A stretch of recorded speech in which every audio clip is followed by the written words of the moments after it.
جی تو وہ ویڈیو وہ زید بھائی آپ نے پیش کر دیا وہ ڈیٹیل؟ نہیں جی اچھا ٹھیک، مختصر میں لیتے ہیں انشاءاللہ. جی بریلوی ہوم کو لے لیتے ہیں ہم تب تک. بریلوی ہوم بھائی آپ کا استقبال ہے، میں آپ کو ہی ڈھونڈ رہا تھا، آپ شاید ڈسکنیکٹ ہو گئے تھے. تو بتائیے، آپ جو بول رہے تھے نا ہم لوگ جو بات کہہ رہے ہیں غلط ہے، تو کیا غلط ہے آپ بتائیے. یا آپ یہ سٹوریز کو، یہ کہانی شریف کو صحیح ثابت کرنا چاہتے ہیں تو وہ بھی آپ بات کر سکتے ہیں. جی بتائیے. السلام علیکم. وعلیکم السلام ورحمۃ اللہ. ہاں میں مطلب کہانی وغیرہ کو میں کیا بولوں، میں اتنا تو سپورٹ نہیں کر رہا ہوں جتنے بھی کہانی میں نے سنا ہے. جی لیکن میں یہ بول رہا ہوں کہ اہل حدیث میں بھی تو بہت سارے بدعت کام ہوتے ہیں، بدعتی کام. مطلب میں اگزامپل دیتا ہوں آپ کو. مطلب میں یہ نہیں بول رہا ہوں کہ آپ لوگ مطلب کہانیوں کو سپورٹ کرو، وہ تو 100% شیور ہے کہ آپ لوگ اس کے اگینسٹ میں مطلب بدعت کے بارے میں بول رہا ہوں. جیسے میں اگزامپل دیتا ہوں، 40واں ہوا، 30واں ہوا اور 10واں ہوا، یہ تو مطلب قرآن خوانی ہوا. یہ ایک طرح سے دیکھا جائے تو غریبوں کو کھانا کھلانا، مطلب سب کو دعوت دینا، غریبوں کو کھانا کھلانا ہوا. یہ ایک طرح سے نیک عمل، مطلب کھانا کھلانے کے طور پہ ایک طرح سے نیک عمل ہے. ٹھیک ہے، قرآن خوانی سال بھر کھانا کھلاؤ کوئی منع نہیں ہے، لیکن جب آپ اچھا یہ بتائیے، یہ کوئی نیا مسئلہ ہے؟ کسی کا انتقال ہو رہا ہے، یہ کوئی نیا مسئلہ ہے یا اس سے پہلے بھی ہوا کرتا تھا؟ نبی صلی اللہ علیہ وسلم کے زمانے میں بھی انتقال ہوا کرتا تھا یا ابھی ہونے لگا ہے؟ نہیں، وہ تو ہوتا تھا. میں آپ سے میرا مکمل سوال اگر ہم پہلے وہی سن کریں لیجیے. گے جو نبی صلی اللہ علیہ وسلم نے کیا تو کیا وہ کافی نہیں ہے ہمارے لیے؟ کیا اگر ہم وہی کریں؟ بالکل کافی ہے. میں اب یہ مجھے بتائیے، پورا مکمل مجھے پورا کرنے دیجیے سوال. جی مکمل کرنے. تو یہ سب ہوتا ہے. ٹھیک ہے، یہ مطلب اچھا، مطلب دنیاوی طور پہ ایک اچھا عمل ہے. ٹھیک ہے، اسلامک طور پہ اچھا عمل ہے کہ نہیں یہ نہیں میں بول رہا ہوں. ٹھیک ہے، اور اسی طرح آئیے اگر شادی میں آتے ہیں، شادی میں جتنے بھی رسومات غیر قوم کو دیکھ کر جتنے بھی طور طریقے اپنائے گئے ہیں، بارات ہے اور جو بھی ہے فضول خرچی ہے، طرح طرح کے مطلب رسومات ہے. بہت سارے لوگ تو اسے اب اہل حدیث بھی کلچر کا نام دیکھ کر بولتے ہیں کہ یہ جائز ہے، بالکل صحیح ہے، اور بہت سارے لوگ اس کو سپورٹ کرتے ہیں. ٹھیک ہے، تو یہ کیا بدعت میں شامل نہیں ہوگا؟ چلے آپ کے اسٹیپ بائی اسٹیپ سٹارٹ کریں گے. جی آپ جو کہتے ہیں کہ پہلے تو آپ نے اس کا دفاع کیا. آپ کے سوال کو سچا ہم تب مانتے جب آپ دو ٹوک یہ مان لیتے کہ جو کچھ آپ نے گنایا ہے وہ بدعت ہے، وہ غلط ہے، اور پھر آپ کہتے کہ دیکھیے اہل حدیث کے یہاں بھی یہ چیز پائی جاتی ہے. آپ ایک طرف سے اس کو کہہ رہے ہیں اچھا ہے، تو جب آپ اچھا مان ہی رہے ہیں ایک غلط چیز کو، تو پھر آپ دوسرے کو کیا غلط کہیں گے؟ پہلے تو آپ ایک غلط چیز کو غلط مانیے، بدعت کو بدعت مانیے، شرک کو شرک مانیے. پھر اگر آپ کو کہیں شرک نظر آ رہا ہے، کہیں بدعت نظر آ رہی ہے، تو آپ اس کو جو ہے کیا نام سے کنڈم کیجیے. آپ نے جو یہ بارات وغیرہ کی بات کہی نا، آپ دو چار اہل حدیث یا کوئی ایک ہی مستند اہل حدیث عالم کا بیان دکھا دیجئے جو یہ کہتا ہو کہ بارات سنت ہے یا جائز ہے یا یہ فضول خرچی نہیں ہے یا غلط نہیں ہے. ویسے جملے معترضہ کے طور پہ میں بتا دوں کہ الحمدللہ بارات، جہیز یا اس طرح کی فضول رسموں کے خلاف اس گئے گزرے دور میں بھی اور تمام تر گناہگاریوں کے باوجود اہل حدیث ہی سے محفوظ ہیں. ہم لوگوں کی رشتوں میں بھی بریلوی ہیں، دیوبندی ہیں، اہل حدیث ہیں، سب ہیں. تو دیکھا جاتا ہے، پتہ چلتا ہے کہ یہ سب اعمال میں کون سب سے زیادہ مبتلا ہے. تو سب سے زیادہ بدعتی ان اعمال میں بھی مبتلا ہیں. جہیز والے عمل میں بھی سب سے زیادہ مبتلا بدعتی ہیں. بارات کے عمل میں بھی سب سے زیادہ بدعتی مبتلا ہیں. ڈھول تاشے گانے بجانے، سہرا موہرا، گھوڑی چڑھنا چڑھانا اور تمام غیر مسلموں کے رسوم و رواج، جوتا لکائی چھکائی، منہ دکھائی اٹھائی، پتہ نہیں کیا کیا جو ہے، جتنے سالی سالہ جو ہے جتنا سب ہوتا ہے، سارے رسوم و رواج ہمارے یہ بدعتی بھائی فل نیٹ ورک کے ساتھ کرتے ہیں اور اپنے علماء کے ساتھ کرتے ہیں. لیکن الحمدللہ اہل حدیث علماء ان تمام باتوں کو نہ تو درست کہتے ہیں نہ تو جائز کہتے ہیں. ہر چند کی یہ چیز معصیت ہے مگر بدعت نہیں ہے. یعنی جہیز لینا، بارات کا معاملہ کرنا یہ کئی حوالوں سے درست نہیں ہے، جائز نہیں ہے، لیکن چونکہ اسے بطور دین نہیں کیا جاتا ہے اس لیے بدعت نہیں ہے. لیکن بدعت نہ ہونے کا مطلب یہ نہیں ہوتا ہے کہ کوئی چیز جائز ہے. جب ہم کسی چیز کو کہتے ہیں یہ بدعت نہیں ہے تو اس کا مطلب یہ تھوڑی ہو گیا کہ ہم اس کو جائز کہتے ہیں. معصیت کئی طرح کی ہوتی ہے، معصیت صرف معصیت ہے اور معصیت کی شکل ایک بدعت بھی ہوتی ہے. تو دونوں باتیں ہیں. تو بہرحال خلاصہ کلام یہ ہے میری گفتگو کا کہ پہلی بات جو آپ نے پیش کیا نا وہ تو آپ نے اس کو بدعت مانا نہیں، آپ نے کسی طرح اس کو دفاع کر دیا. پھر آپ نے بارات وغیرہ کو پیش کیا جیسے ہم آج اعلان کر رہے ہیں. اگر ہمارے کسی عالم نے کہا بھی ہے تو ہم اس کو کنڈم کرتے ہیں. ہم کہتے ہیں اس نے غلط کہا، کلچر کا نام لے کر کے، کسی اور چیز کا نام لے کر کے اگر بارات کی موافقت کیا، جہیز کی موافقت کیا تو ہم اعلان کرتے ہیں کہ اس نے غلط کیا اور غلط کہا. اگر ہمارے اندر یہ چیز پائی جاتی ہے تو یہ غلط ہے، یہ درست نہیں ہے، جائز نہیں ہے. ہم لائیو بول رہے ہیں. آپ کا کوئی عالم آ کے بول دے، آپ بول دیجئے کہ صاحب یہ جو تیجا ہے 40واں ہے، یہ فلاں ہے، یہ بدعت ہے، یہ درست نہیں ہے. اگر کسی کو کھانا کھلانا ہے، کھانا کھلانے کی فضیلتیں حدیثوں میں موجود ہیں، غریبوں کی مدد کرنے کی فضیلتیں حدیثوں میں موجود ہیں، صدقہ کرنے کی فضیلت حدیثوں میں موجود ہیں، بیواؤں کے ساتھ خیر کی فضیلت حدیث میں موجود ہے، پڑوسیوں کے ساتھ خیر کرنے کی فضیلت حدیث سے موجود ہے، بھائی کے ساتھ مہربانی کرنے کی فضیلت حدیث سے موجود ہے. سارے اعمال خیر مختلف شکلوں میں ان کے فضائل اور ان کے کرنے کے طریقے حدیثوں میں موجود ہیں. اس لیے جو یہ متعین شکل ہے تیجا کی، 40واں کی، فلاں کی، یہ بدعت ہے اور ہم اس کے بدعت ہونے کا اعلان کرتے ہیں. آج اگر ہمارے اندر آپ نے کہا کہ اہل حدیث علماء ایسا کرتے ہیں مثلا، یا اہل حدیث عوام کرتی ہے، ہم کہتے ہیں غلط ہے، آپ بھی کہہ دیجئے غلط. دیکھیے آپ نے ایک بات بولا کہ شادی میں مطلب آپ نے یہ الفاظ استعمال نہیں کیا کہ یہ شادی میں جو بھی ہو رہے ہیں یہ بدعت ہے، لیکن آپ نے کہا کہ تیجا اور 40واں جو بھی ہوتا ہے یہ بدعت ہے. اگر میں مان پہلے رکیے میں نے جو کہا پہلے آپ یہ کہیے، پہلے آپ یہ بتائیے کہ یہ جو ہے میں نے کہا کہ یہ غلط ہے، میں نے کہا یہ غلط ہے، ہمارا عالم کوئی کرتا ہے تو غلط ہے، ہماری عوام کرتی ہے تو غلط ہے، ہمارے عالم نے کسی نے کہا ہے تو غلط ہے. کیا آپ بھی کہہ سکتے ہیں کہ تیجا 40واں غلط ہے؟ اگر میں سنت کے مطابق بولوں تو یہ غلط ہے. اگر میں سنت کے مطابق الحمدللہ اس زمانے میں نہیں ہوتا ہے. الحمدللہ. لیکن اگر کوئی اہل حدیث شخص مان لیجیے میرا کوئی دوست ہے یا جان پہچان کا ہے، یہ کہہ کر جاتا ہے کہ مجھ سے اس فیملی سے دوستی ہے، چلو 40ویں کا کھانا کھا لیتا ہوں، یا نکاح میں مجھے دعوت دیا گیا ہے، جا کے نکاح میں لڑکی والے کی طرف جا کر کھانا کھا لیتا ہوں. اہل حدیث ایک شخص ہے، تو کیا یہ درست یہ کام کر رہا ہے؟ یہ منافقت نہیں ہے؟ یہ بھائی پھر وہی بات آپ دہرا رہے ہیں،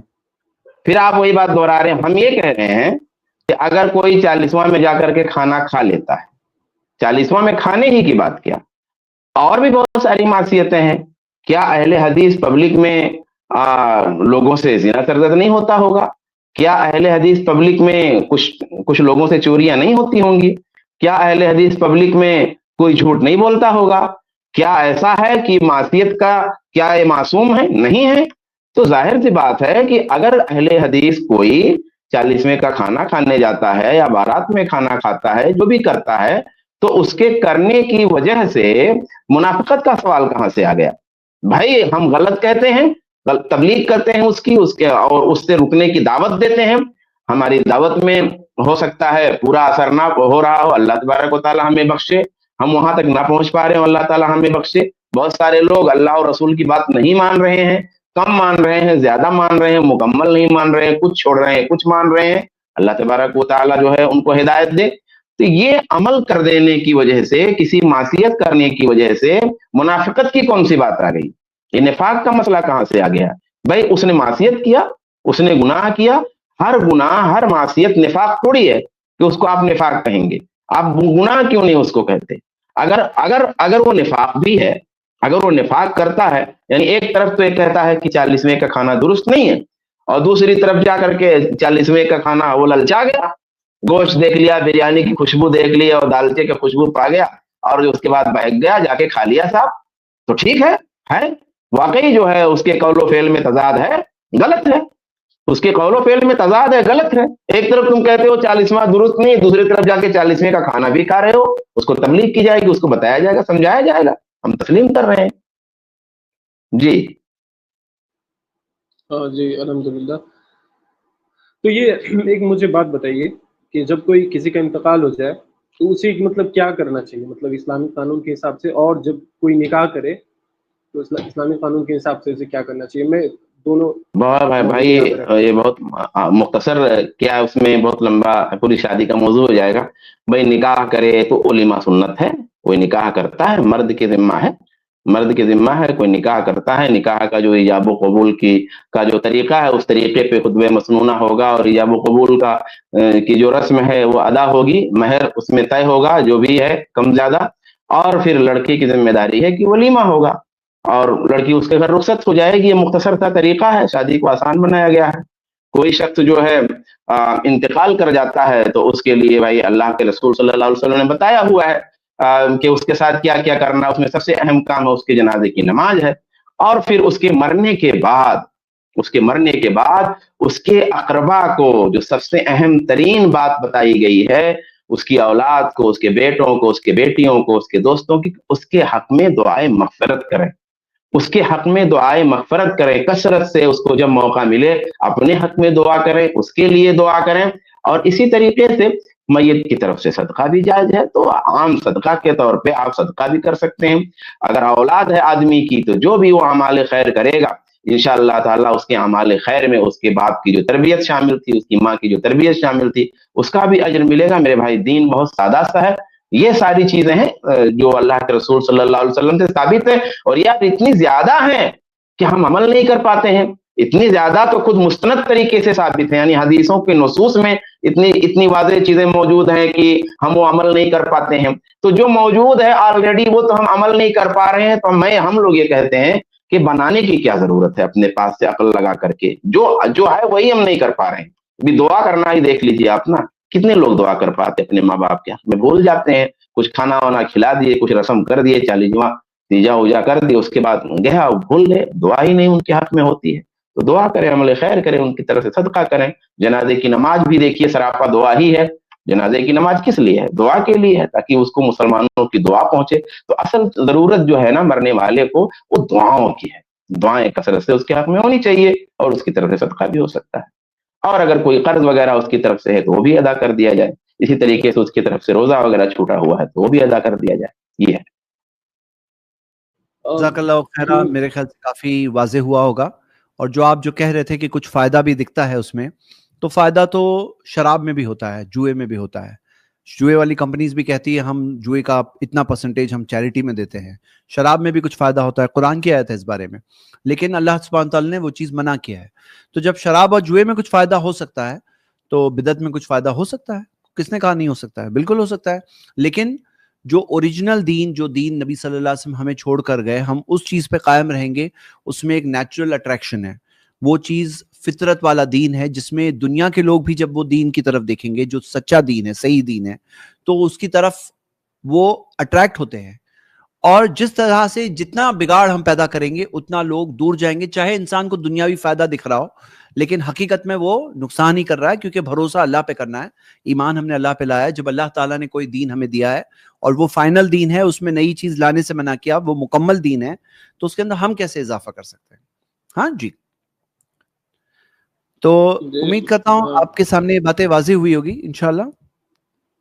جی الحمدللہ. میں کیا کہہ رہا ہوں نا, جو سٹوریز آپ سن رہے تھے نا, یہاں 50 چیزیں سمجھنے کی جگہ صرف وہ سٹوری سے ہی سمجھ میں آ جاتا ہے کہ کس طرح سے جھوٹی باتیں پلائی جا رہی ہے لوگوں کو, کس طرح سے غلط باتیں. کیا آپ کو نہیں لگتا ہے؟ نہیں, یہ جتنے بھی بریلوی کے علماء ہیں, ٹھیک ہے, میں بچپن سے ہوں. میرے والد جو ہے, میں حقیقت بتا رہا ہوں, میرے والد جو ہے مسجد میں امام ہے, اور میں جب جاتا تھا میلاد وغیرہ ہوتا تھا تو میں نعت وغیرہ پڑھنے جاتا تھا, ٹھیک ہے جی. تو یہی کہانیاں وغیرہ سنایا جاتا تھا. بچہ تھا, مجھے سمجھ میں نہیں آتا تھا.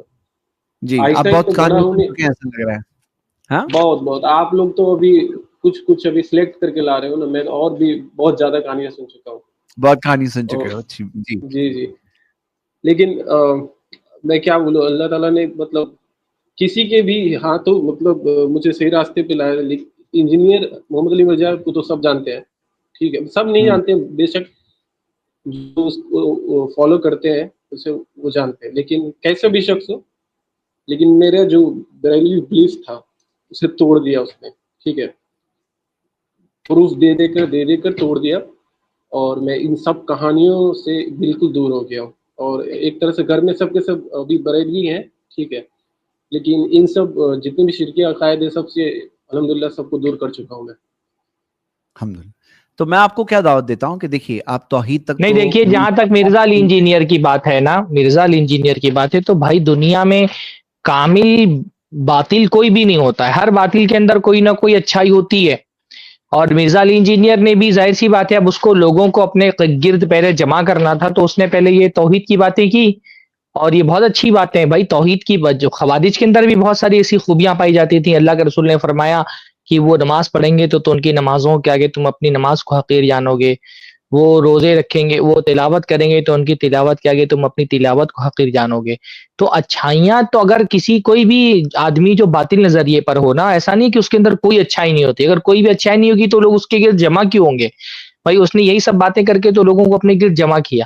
لیکن توحید کی بات کر کے توحید کے داعیوں کے خلاف بات کرنا, یہ توحید الحمدللہ آپ تک کے پہنچی مرزا علی انجینئرز کے ذریعے سے, تو آپ کو یہ لگتا ہے کہ مرزا علی انجینئر کا آپ پر ایک احسان ہے. ہم تک کہ یہ توحید صحابہ کے ذریعے سے پہنچی ہے نا. آج الحمدللہ اگر ہم لا الہ الا اللہ کا کلمہ پڑھ رہے ہیں تو یہ لا الہ الا اللہ کا کلمہ اللہ کا احسان ہے, رسول اللہ کا احسان ہے, تو یہ صحابہ کا بھی احسان ہے. یہ صحابہ کی قربانیوں کا نتیجہ کہ آج ہم مسلمان ہیں. اللہ تعالیٰ نے قرآن میں فرمایا هو الذی ایدک بنصرہ وبالمؤمنین, اللہ تعالیٰ نے اپنی مدد سے آپ کا تعاون کیا اور ایمان والوں کے ذریعے سے آپ کی مدد کی. یہاں ایمان والوں سے مراد صحابہ ہے. تو ہم تک کہ یہ توحید کی جو نعمت پہنچی ہے انہی صحابہ کے ذریعے سے پہنچی ہے. تو اگر کوئی ان صحابہ پر اپنی زبان تان دراز کرے اور ان کی شبیہ کو بگاڑنے کی کوشش کرے تو اس کا مطلب کہ پھر وہ اللہ کے رسول صلی اللہ علیہ وسلم کے لاہب دین پر نہیں ہے. باقی ٹھیک ہے, اللہ کے رسول صلی اللہ علیہ وسلم نے فرمایا ان اللہ یؤید ھذا الدین بالرجل الفاجر, کبھی کبھی اللہ تعالیٰ کسی فاسق آدمی کے ذریعے سے بھی اس دین کی مدد کر دیتا ہے. بعض مرتبہ ایک کافر کے ذریعے سے بھی دین کی مدد ہو جاتی ہے. اللہ کے رسول صلی اللہ علیہ وسلم کے چاچا ابو طالب اللہ کے رسول پر ایمان نہیں لائے, لیکن اللہ کے نبی صلی اللہ علیہ وسلم کی جو قربانیاں انہوں نے مکہ دور میں دی, مکہ کے دور میں بہت سارے صحابہ کو بھی وہ قربانیاں دینے کی توفیق نصیب نہیں ہوئی جو انہوں نے مدنی دور میں جو ایمان لے کر کے آئے. لیکن کیونکہ ایمان کی دولت نہیں ملی, توحید کی دولت نہیں ملی, تو ان قربانیوں کی کوئی اہمیت نہیں ہے. کہنے کا یہ مطلب ہے کہ کوئی اہمیت نہیں کا مطلب یہ ہے کہ وہ انسان کو نجات کا سبب نہیں بنیں گی.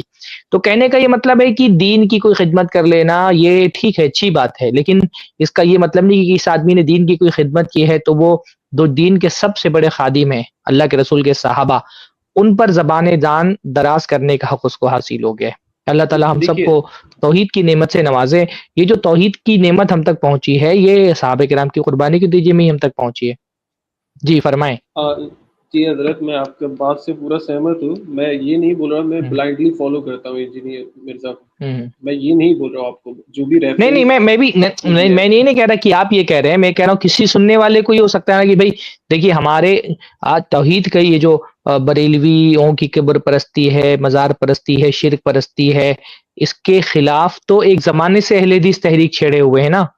شاہ اسماعیل دہلوی کے زمانے سے ہی آپ دیکھیں ہندوستان میں سب سے زیادہ قبر پرستی کا خاتمہ کرنے میں اگر کسی ایک شخصیت کا نام آئے گا سب سے آگے تو وہ شاہ اسماعیل دہلوی ہے.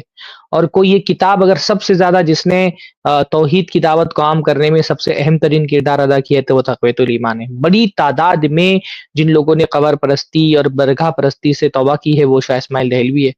اور اس کے بعد سے اہل حدیث تحریک میں آپ دیکھتے رہیں کہ ہمارے بہت قریب میں علماء آپ دیکھیں, شیخ توصیف الرحمان ناشدی ہیں, شیخ معراج ربانی ہیں, ان کی محنتوں کے نتیجے میں جب مرزا علی انجینئر اپنی ماں کی گود میں رہا ہوگا تب سے اہل حدیث الحمدللہ توحید و سنت کی دعوت کا کام کر رہے ہیں الحمدللہ. بلکہ مرزا علی انجینئر تو بہت پارشلٹی کرتا ہے, اس کو بریلویوں کی درگاہ پرستی اور بریلویوں کا شرک دکھائی دیتا ہے, اس کو شیعوں کا رافضیوں کا شرک دکھائی نہیں دیتا.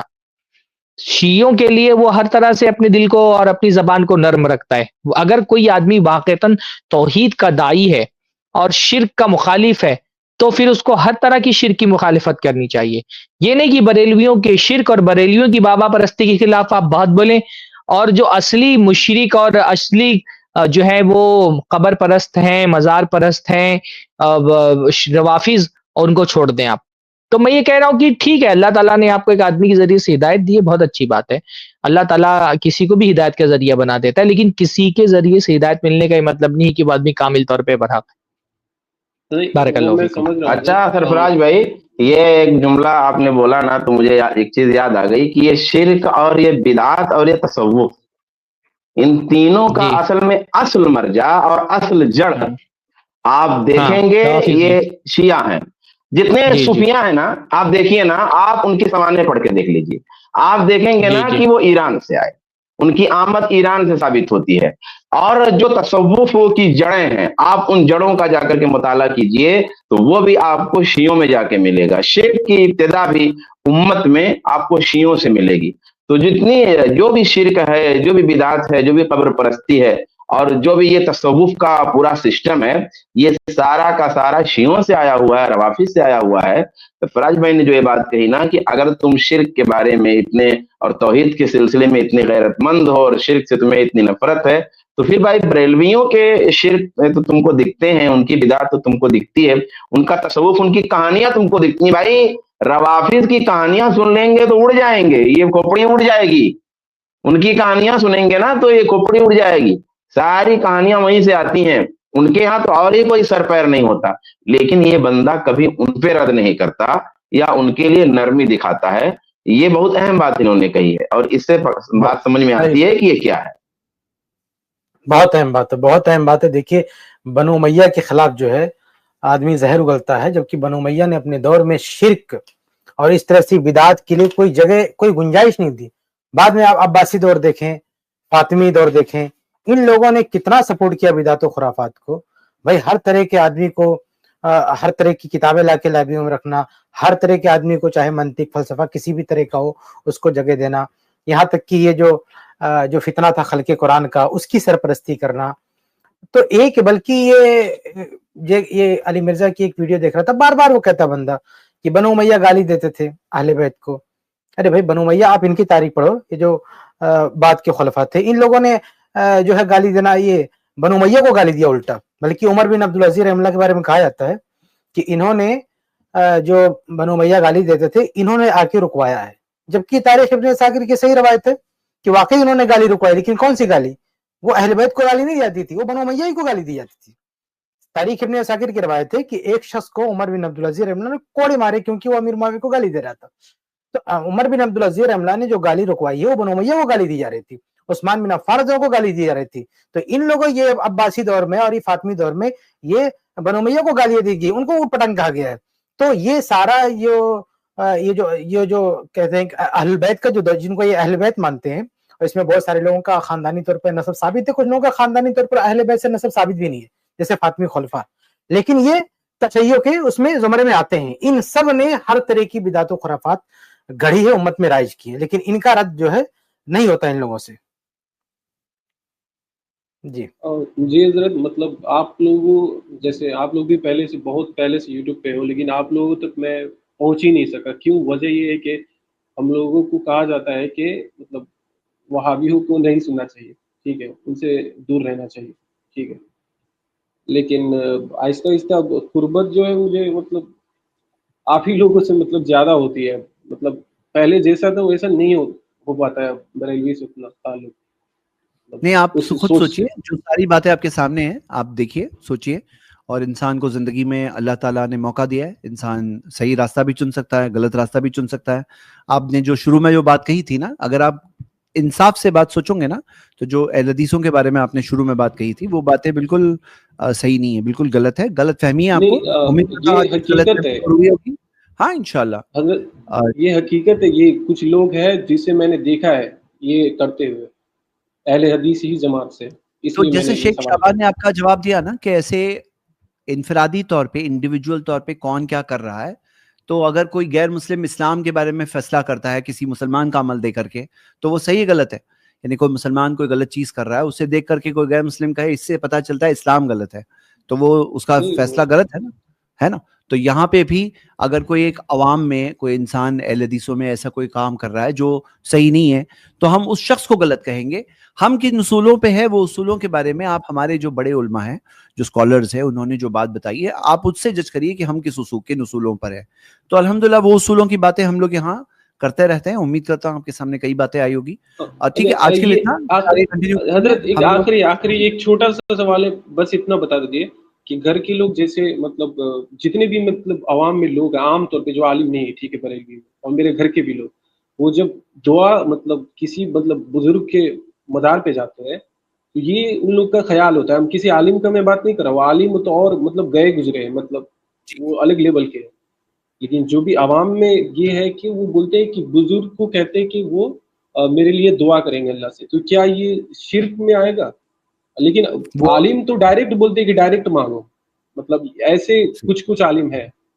دیکھیے الگ الگ فلیورز ملیں گے. کوئی ملے گا جو کہے گا کہ ان سے مانگو یہ دیں گے, فرسٹ ان سے مانگو یہ بزرگ سے مانگو یہ دیں گے, اللہ نے ان کو دیا ہے یہ دیں گے. یہ ہو گیا شرک, ربوبیت میں شرک ہو گیا, عبادت میں بھی شرک ہو گیا کہ وہ ان سے مانگ رہے ہیں اور یہ امید سے کر رہے ہیں کہ یہ خود دیں گے. پھر سیکنڈ لیول ایک یہ ہے کہ جس کے اندر یہ مانا جاتا ہے کہ نہیں تم ان سے مانگو یہ اللہ کے پاس سے کروا دیں گے, اللہ دینے والا ہے, دینے والے یہ نہیں ہے یہ کروا دیں گے. تو یہاں پہ کیا ہے کہ ہماری ساری عبادتوں پہ حق اللہ کا ہے, تو یہ دعا پر بھی حق کس کا ہے؟ اللہ کا ہے. تو یہ ہو گیا دوسری قسم.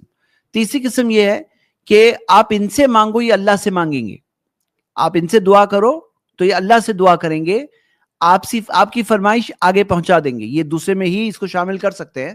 تو اگر کوئی کہے کہ بھائی یہ اتنا تو مانگ رہے ہیں ان سے, اتنا تو ان سے مانگ رہے ہیں کہ آپ اللہ سے مانگو, اتنا تو ان سے مانگ رہے ہیں کہ آپ اللہ سے مانگو, اور اللہ تعالیٰ سب کچھ سننے والا ہے, جاننے والا ہے. اب کیسے یہ انتقال کے بعد ساروں کی بات سن رہے ہیں؟ زندہ تھے تو 2 لوگوں کو ایک ٹائم پہ نہیں سن سکتے ہیں, مرنے کے بعد یہ ہزاروں کو سن رہے ہیں. اللہ تعالیٰ نے کیا کہا کہ انک لا تسمع الموتى, جو مر چکے ہیں آپ انہیں سنا نہیں سکتے, لیکن پھر یہ کیسے سن رہے ہیں؟ تو یہ بات اتنی فرمائش ان سے کی جا رہی ہے کہ آپ اللہ تعالیٰ تک پہنچا دو. اور پھر ایک لیول اس سے کم ہے کہ صدقے طفیل میں, ان کے صدقے طفیل میں اللہ میں تجھ سے مانگ رہا ہوں لیکن ان کے صدقے طفیل میں مانگ رہا ہوں, تو یہ سب کے سب غلط ہے. جی شیخ شابان. نہیں حضرت اچھا یہ جو لوگ مانگنے جاتے ہیں, آپ کے سوال کا جو ایک وضاحت ہے, جو لوگ مانگنے جاتے ہیں چاہے وہ زندہ سے مانگیں چاہے مردہ سے, وہ یہ نہیں کہتے ہیں کہ ہمارے لیے دعا کر دیجیے. بھئی ایک ہوتا ہے نا کہ کوئی آدمی زندہ ہے, کسی کے پاس ہم گئے, کسی شیخ کے پاس, کسی نیک کے پاس, اور ہم نے کہا کہ ہمارے حق میں دعا کر دیجیے, اور انہوں نے ہمارے حق میں دعا کر دی, جیسے ہم بھی کہتے ہیں نا کہ دعاؤں کی درخواست ہے. تو یہ ایک دوسری بات ہو گئی کہ ہمارے لیے دعا کر دیجیے, رکیے نا, لیکن ایک یہ ہے کہ دے دیجیے. اب وہ زندہ ہے اور آپ نے اس سے کہا کہ ہمیں جو ہے ایسی چیز جس کی وہ طاقت نہیں رکھتا, ما فوق الفطرت والی چیز, اس سے آپ نے طلب کیا اور اس کی وہ طاقت نہیں رکھتا, اب اس نے جو ہے اللہ سے مانگا پھر آپ کو دیا. اب زید بھائی نے جو بتایا نا اس میں تو یہ ہے کہ انسان زندہ بھی نہیں ہے, یعنی ایک تو زندہ آدمی ہے نا سن رہا ہے, لیکن ایک آدمی زندہ ہے ہی نہیں, وہ انتقال کر گیا ہے. اب اس کے بارے میں یہ عقیدہ رکھنا کہ وہ سنتا ہے اور ہم اس سے کہہ رہے ہیں کہ آپ مان لیجیے ہم اس سے یہی کہہ رہے ہیں کہ دعا کر دیجیے. قبر پہ گئے اور قبر پہ ہم نے فریاد لگائی کہ آپ حضور والا اللہ کے حضور میں ہمارے لیے دعا کر دیجئے, اللہ تبارک و تعالی ہماری یہ ضرورت پوری کر دے. تو یہ بھی درست نہیں ہے, کیونکہ ابھی آیت پڑھی گئی آپ کے سامنے کہ بھئی وہ جو ہے وہ سن نہیں سکتے, اور جہاں جہاں اللہ نے سنا دیا پھر وہی ثابت ہے, باقی کسی اور موقع پر ان کا مردوں کا سننا ثابت نہیں ہے, تو نہیں کہہ سکتے. بہت سیدھا طریقہ ہے اور سمپل طریقہ ہے. امن یجیب المضطر اذا دعا, کہ کون جو ہے پریشان کی دعا قبول کرتا ہے جب وہ پروردگار کو پکارتا ہے؟ اللہ. تو اللہ سے دعا کریں انشاءاللہ اللہ تبارک و تعالی. مشرکین کی اللہ سنتا ہے تو مومنوں کی کیوں نہیں سنے گا؟ مشرکین کی اللہ سنتا ہے تو مسلمانوں کی کیوں نہیں سنے گا؟ جی میں یہ کہہ رہا ہوں کہ جب کوئی سلام کرتا ہے تو یہ مطلب آرگومنٹ یہ رکھتے ہیں کہ سلام کرتا ہے تو مردے تو سلام بھی سنتے ہیں, ٹھیک ہے نا. جب دعا کے لیے کوئی بول رہا ہے تو روح جو ہے ہر جگہ مطلب نیک مومن لوگوں کی روح ہے جو ہر جگہ آتی جاتی رہتی ہے, ٹھیک ہے. میں جب جواب دے رہا تھا تو میں نے اس میں ضمن ایک بات کہی کہ ایک بات تو یہ ہے کہ جو دعا کرتا ہے اس میں سنتے ہیں نہیں سنتے ہیں ایک مسئلہ ہے, پھر اس میں یا اہل القبور کے جو الفاظ ہیں وہ بھی ایک محل نظر ہونے کا مسئلہ ہے. میں نے ایک اصولی بات یہ بتائی آپ کو کہ قرآن و سنت میں جہاں جہاں مردوں کے سننے کا صحیح اور صریح حدیث میں ذکر ہے وہاں وہاں مردوں کے سننے کو ثابت مانا جائے گا. اس کے علاوہ مقامات میں مردوں کے سننے کو ثابت نہیں مانا جائے گا.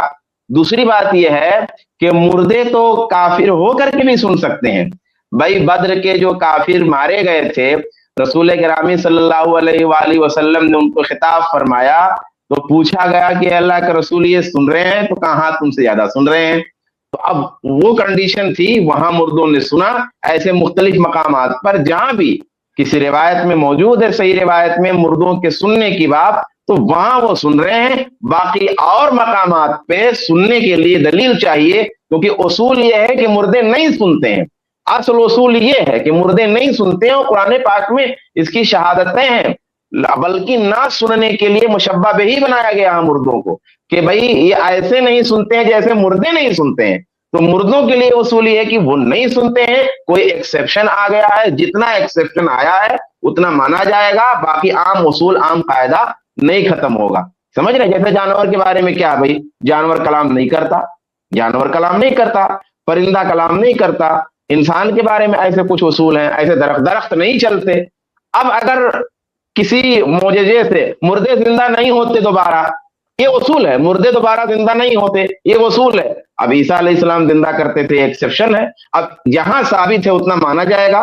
اللہ تبارک و تعالیٰ نے اور بھی موقع پر زندہ کیا قرآن پاک میں اس کی دلیل موجود ہے وہ مانا جائے گا. جتنا دلیل موجود ہے اتنا مانیں گے. باقی کے لیے وہی اصول ہے کہ مردے زندہ نہیں ہوتے ہیں. تو ایسے اصول یہ مردے نہیں سنتے جہاں ایکسیپشن ہے وہاں مان لیا جائے گا. جہاں ذکر نہیں ہے اس کو نہیں مانا جائے گا. جزاک اللہ خیر. اور جو آیت ہے قرآن کی کہ ان اللہ یسمع من یشاء اللہ جسے چاہتا ہے سناتا ہے. وما انت بمسمع من فی القبور آپ انہیں نہیں سنا سکتے جو قبروں میں دفن ہے. یعنی کہ اللہ جو سناتا ہے وہ ذکر کر دیا اللہ تعالیٰ نے کہ مردوں کو جو دفن کرنے کے بعد جو جاتے ہیں دفن کرنے کے لیے لوگ جو آئے تھے ان کے قدموں کی آہٹ سنائی جاتی ہے. ایک بے بسی کا احساس ہوتا ہے کہ اب میں اکیلا ہوں اب سب لوگ چھوڑ کے چلے گئے. تو اللہ تعالیٰ جو چاہتا ہے سناتا ہے لیکن ہم نہیں سنا سکتے. یہ قرآن کی جو 3 آیتیں ہیں تو جو من فی القبور جو قبروں میں دفن ہے. اب یہاں پہ زندہ اور مردہ کا ٹاپک بھی نہیں ہے. کوئی ڈسکس اگر کرنا چاہے زندہ مردہ کا ٹاپک من فی القبور قبر میں ہے یا نہیں ہے تو اللہ تعالیٰ نے فرمایا وما انت بمسمع من فی القبور. تو سورہ فاطر کی آیت یہ بہت واضح ہے سورہ 35 کی جس میں یہ بات بہت کلیئر ہے. چلیے امید کرتا ہوں باتیں اور کلیئر ہوگی. انشاءاللہ آگے پھر ملیں گے. شکریہ جزاک اللہ خیر. چلیے نیکسٹ گیسٹ کو ہم یہ لے لیتے ہیں کیونکہ پچھلے ہفتے کا وعدہ ہے. بھائی آپ کا جو نام ہے نا یہ نام مجھے بڑا یعنی برا لگ رہا ہے. میں چاہتا ہوں آپ کی جو حدیث جو آپ نے ذکر کی نا میں مختصر اس کا جواب دے دیتا ہوں لیکن یہ نام آپ کو جسٹیفائی کرنا ہوگا. آپ جو کہہ رہے ہیں سلفی کافر ہوتے ہیں تو یہ بات آپ کو ثابت کرنی ہوگی. کس بنیاد پہ آپ ہمیں کافر کہہ رہے ہیں یہ بات آپ کو ثابت کرنی ہوگی. چلیے پہلے کہاں سے شروع کرنا ہے نہیں. اور اس طرح سے زید بھائی اس طرح سے نام لکھ کر آئیں گے ہمارے پاس اور ہم ان کو ریسپیکٹ دیں یہ بھی میری سمجھ میں نہیں آتا ہے. شیخ سرفراز شیخ شعبان بھی بتائیں کہ بھائی کیسے ہم بات کریں. اتنا گستاخانہ آپ جو ہے تعبیر لے کے آ رہے ہیں. نہیں اس کو ری نیم کریے نا پھر بات ہوگی. ہاں ہم مجھے نہیں سمجھ آتا کہ ہم کیسے بات کیا. جی جی فی الحال ان کو ری نیم کر دیا میں نے. جی ایسے نام والوں سے نہیں بات کر سکتے. بالکل. تو یہ ابھی ثابت کریں گے یہ بات اپنی بات پیش کریں گے. پہلے نام سے شروعات ہونی چاہیے. ہاں سب سے پہلے چند منٹ یہ بات کر لیتے ہیں پھر میں حدیث پہ آؤں گا. بتائیے. میں نے سلفی کافر اس لیے لکھا تھا کیونکہ آپ اس کو جلدی حال کے حال کیچ کر لیتے. باقی اور نام ہوتے اور بری بات ہے میرے بھائی. یہ تو اور بری بات ہے. یہ کہنا چاہتے سلفی کافر لکھا تاکہ ہم کو جلدی موقع دیتے ہیں. یہ کہنا چاہتے ہیں آپ. جی نہیں بہت غلط بات ہے بھائی. اس طرح سے آپ کو پتا ہے تکفیر کے بارے میں کیا حکم ہے اللہ کے رسول کا. یہ کوئی مذاق ہے آپ کسی کو بھی کافر بولتے ہیں. کسی کو کافر بولنے کے بارے میں رسول اللہ نے کیا کہا ہے آپ کو پتا ہے نا.